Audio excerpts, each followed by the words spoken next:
Welcome to The Rundown. We're breaking down some of our most talked about headlines today.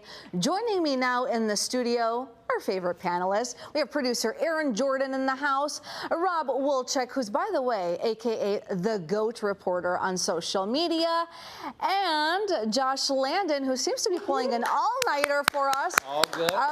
I think we need an initiation for you, because it is your first time on The Rundown. It is. So I thought it would be a good idea to bring up something that you talked about yesterday on the show that had a lot of us talking about you behind your back. Take a look.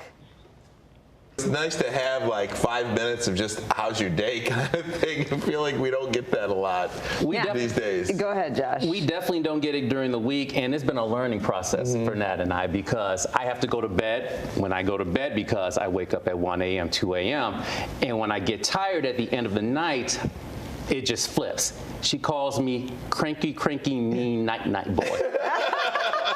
Because at 8 p.m., 9 p.m., I'm all lovey-dovey, you know, happy, etc., and then it just, I have to go to bed. Goodbye. Yeah, you're getting About this cranky, mean boy, night boy, whatever. Cranky, mean night boy. It's something my fiance gives me at night around 8 p.m., 9 p.m. I've been up all day, as I alluded to in that clip. I get up around 1 a.m., 2 a.m. to kick off the 4 a.m. news daily. Therefore, after a long day at work, you run a few errands here and there, maybe hit the gym. By late in the evening, she wants to watch a television show, watch a movie. I love to do all of the above. But when you have to get up in about 4 hours, you hit a different mindset. And it goes from, Josh, happy to be here with you. Our first time living together. We're growing as a couple, driving into the future. But when it's 9 o'clock and I have to get up at 1 a.m., what do you want a brother to do? So without even doing it, I mean no harm, but it's like, Natalie, I have to go to bed. Good night. I'll see you tomorrow. I love you, but I have to go to bed now. So what I wasn't hearing in like the stuff going to the gym, running the errands, do you not take naps during the day? Aaron, good question. It's hit or miss, brother. Okay. And what I do when I get home, if my body tells me, lie down, go to sleep ASAP, I will, but your body doesn't do that daily. There's no science. I'm still trying to figure it out. I've been doing this particular shift for maybe 8 years or so. I'm still trying to figure out the exact science behind it. So some days, I may nap. Some days, you just go straight through. And then you hit a wall at 8 p.m., 9 p.m., and then your significant other still wants you to stay up a little bit longer, and then cranky night boy comes into full effect. I don't think anybody has any problems with that you're tired. There's no question about that. I think the discussion is the cranky night. It's kind of. Rob Wolchek, here we go. Do not pull me into the hall of shame. Yeah, that's kind of lame. Cranky night. I see a story. I think that's what the problem is. I respect you for having to get up so early. I understand you're tired and cranky.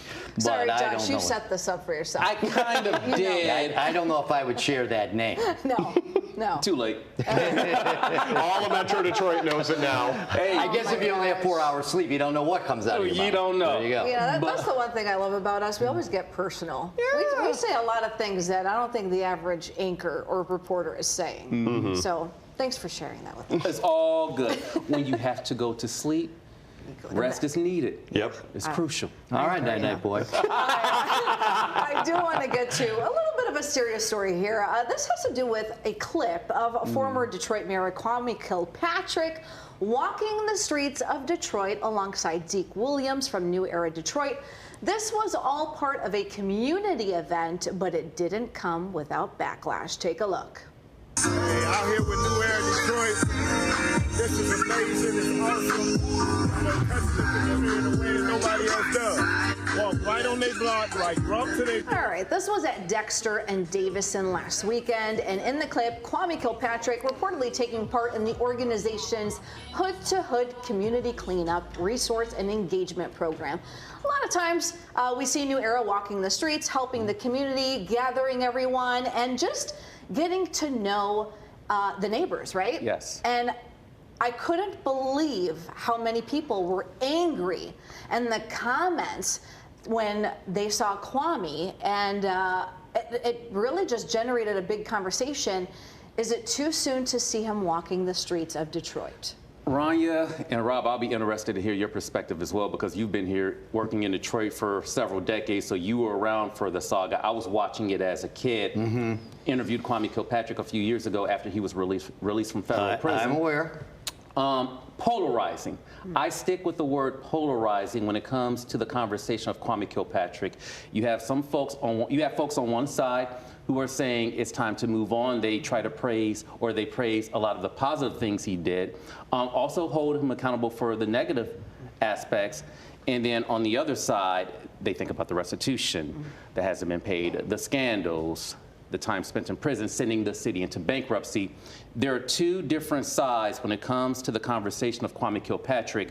Which side you're on, what your perspective is all of the above. Yeah.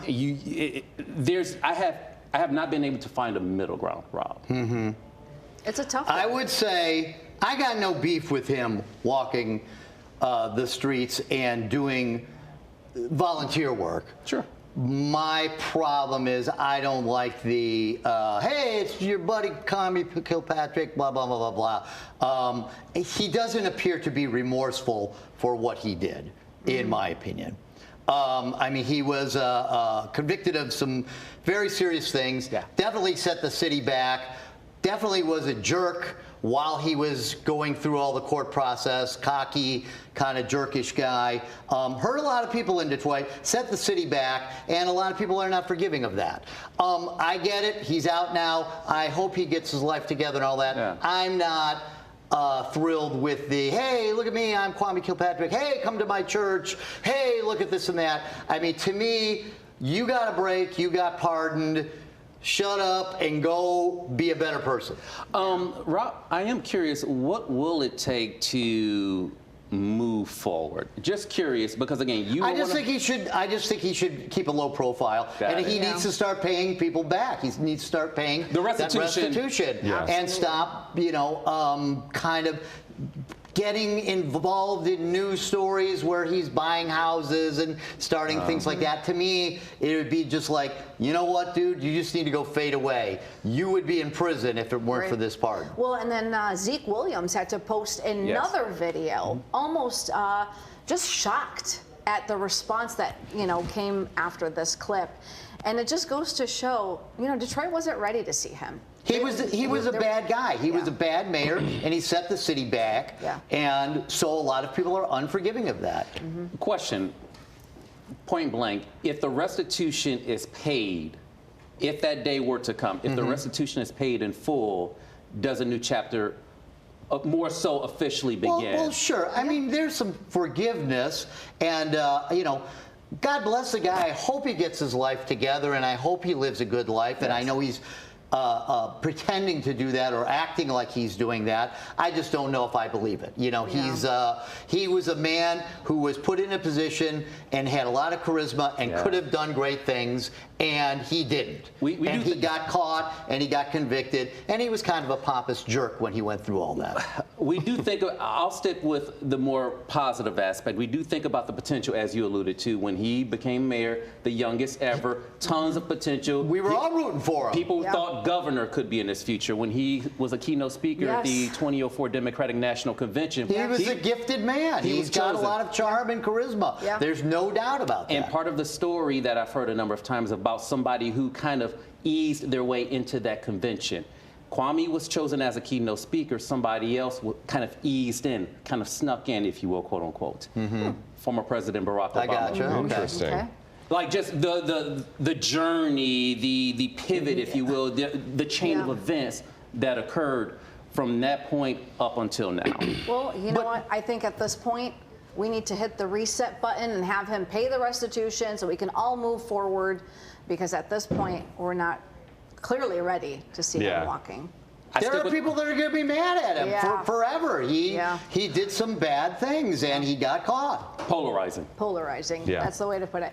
All right, I want to get to Oakland Mall in Troy because the mall forced to close after this. It flooded, and mall management says they're working with officials to assess the situation. The mall video that I saw was pretty remarkable. I mean, 8 inches of an underground pipe had burst and caused the entire mall to flood. Stores were forced to close. People obviously made it out. Everyone was okay. But this mall has seen so much lately, and we actually still don't know when the mall will open. Their gas leak that actually even followed after the pipe burst was thankfully safely repaired. But to just add to this, the mall owner is posting on Instagram saying, we still don't know when the mall opens. I had a store there. I don't know if you knew this. I had a pop-up shop there.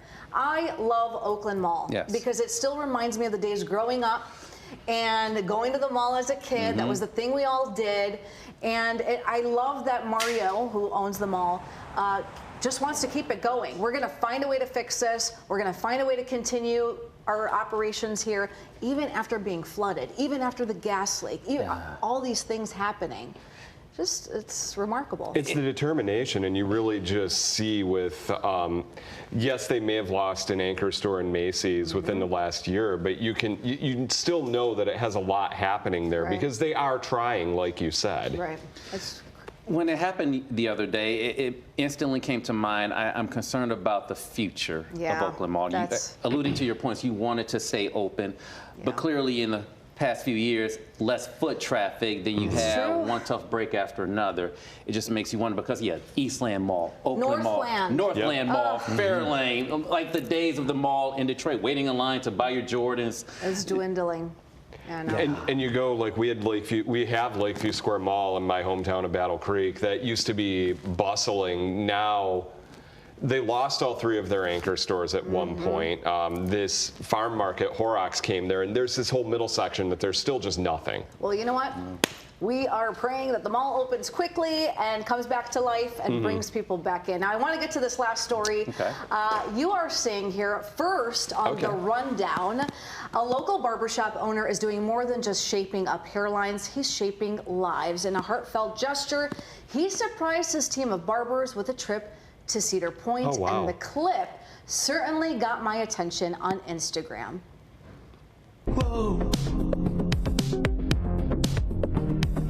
Before we get going, I just want to say I'm so proud of all of you on this bus. Not only because you're the hardest working people I know, but because it came a long way. Some of you came here without a father figure.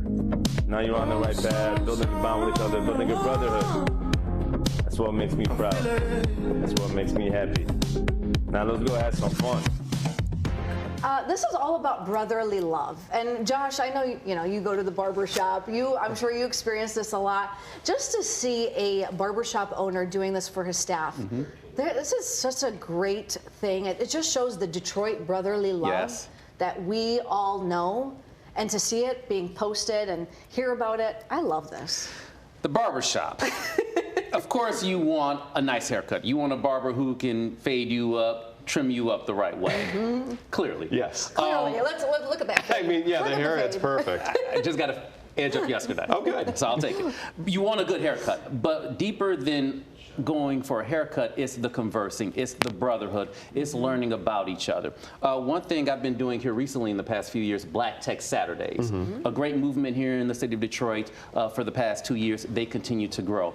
I met the founder, Johnny Turnich, at my old barbershop. I'm getting a haircut, he's getting an edge up.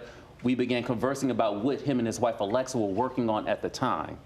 So throughout my career, yes, I get a nice haircut, but I've developed a lot of stories just by going to the barbershop as well and chatting with different people, politicians, law enforcement, all of the above.